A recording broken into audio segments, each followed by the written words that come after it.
Are you looking for new music from 2022 that you want to listen to help you get a good feel for music that's coming out within the year? Check out my playlist down in the description below. 2022 is on fire, where I feature my personal favorite tracks from the albums I've listened to throughout the year, whether I've reviewed it already, only written the review, or just listen to it casually. Check it out when you have the time. I'd really appreciate the support, and you might even find a band or an artist that you didn't know previously that might be a new favorite. Without further ado, let's get into the video.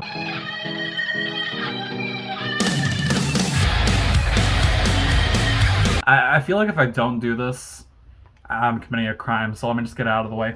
Oh, yeah, baby! Welcome to ReyronuDoesMusic, where that cringy intro aside, I do want to make a quick note.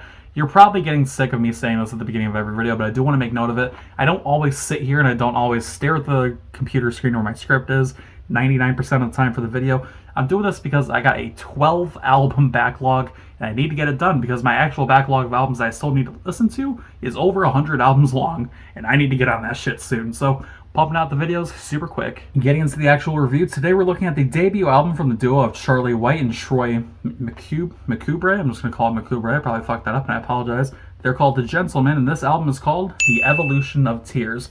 Partial joke-laden masterpiece and partial genuinely crafted alternative music, The Evolution of Tears was started officially by Cradle and Troy back in 2019 with the release of the song 2019 Guy. It was a track that a lot of people figured would just be a one-off thing, a bit of a meme, and it'd be nice while it lasted, but it wasn't going to be anything too crazy. But surprise, over the course of the next couple of years up until now, we've received several singles, music videos, and now this eventual album. So, how do these two meme boys go? Let's start with the lead single, 2019 Guy. This song is a straight-up jab at cuckolding, a fetish involving a guy watching his wife fuck somebody other than him, while he simulates himself. Along with mentioning that he's more than happy to see someone else fuck his wife, there's also a lot of other pokes and prods put in towards the typical modern guy stereotype. There's a bit of a common consensus that men nowadays are full of soy and piss and can't take any kind of joke anymore, leaving them fragile and shy. I think the easiest way to convey the pure hilarity in this track is just to read the part of the second verse right here. Here it is. Hello, hi, I'm a 2019 guy. I think science is a lie. I'm offended online. There's a lot of shitpost-esque moments on this album, but I think this song is really the one that casually and happily sits in its own realm as a purely comedy-driven affair. That's not to say there isn't actual instrumentation structure to the song. In fact, the outro guitar is actually pretty above average and sounds like a nice tune to jam to. This whole song overall is, but the outro guitar, bueno. Outside of memeing on soy boys, Cradle goes the extra mile to create grandiose stories out of the most insane concepts.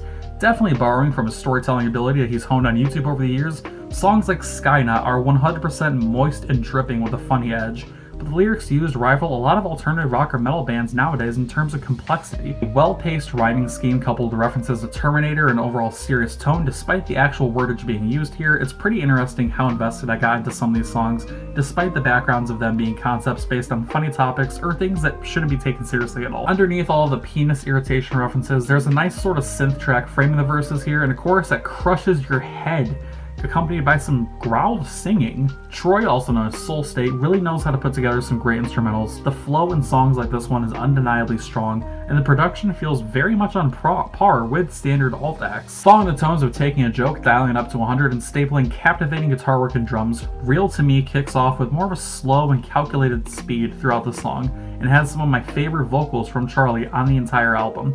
The soaring chorus comes flying at you like a car crash is one of the moments on the albums that made me stop and really just take things in. Before moving away from the memey songs here, I do also want to talk about The First Immortal, which is essentially an audio-only version of a Cradle video. It sounds like something he'd upload back in 2018, which is, I just fucking love it so much. So not only do we get the hilarious interlude here, but there's also a light tinge of nostalgia with it. Charlie has been at it for years now, and hearing something from the core of who he was and when he started gaining traction on his newest project from him is really nice moments that fits in perfectly with the rest of the content. I mean, you just need to hear this for yourself. Not every song relies on shitposting and throwing the script out of the window for pure shock value though. Perfect Oblivion is one of the rare songs from 2021 that genuinely gives me chills listening to it. I don't know why, but the lyricism combined with the steady beats of the drum and easy to bob your head to guitars makes it a true standout. Getting into the lyrical content here, it's a story looking back on when the world was bright and starry, nothing but the love and drugs and the people's interest in the track shared. The track's name, Perfect Oblivion, is a nice jab at the fact that the situation is toxic, literally and figuratively. but in the heat of all those tiny moments of lust and love, they get mixed up together, and everything just seems right and fine underneath that cloud of all these intoxicating elements. There's subtle hints throughout the songs that pitch towards an obsession and lack of wanting to move on as well, evident by the repeated lines of why'd it have to end, these were good times, and so on. I think with the way the song frames things, this was the first relationship that the protagonist was in, or at least early on in his overall love life, with looking back in the general vibe in general. Yep, But reading off a script is doing me wonders. All of the references to drugs, losing innocence, and so on here make for not only an honest portrayal of how the most seemingly perfect relationship can be bad for you, despite all the good times that feel perfect, like fucking in a car, or doing so much heroin that you feel close to heaven. We're doing heroin, no, we're doing heaven. I'm so tired. The biggest point the gentlemen make is that while there's a definite background frame of having fun and making songs poking at topics like conspiracies, obsessed weaves, and basement dwellers, and of course, cum, these two can walk the fine line between seriousness and straight up vibing.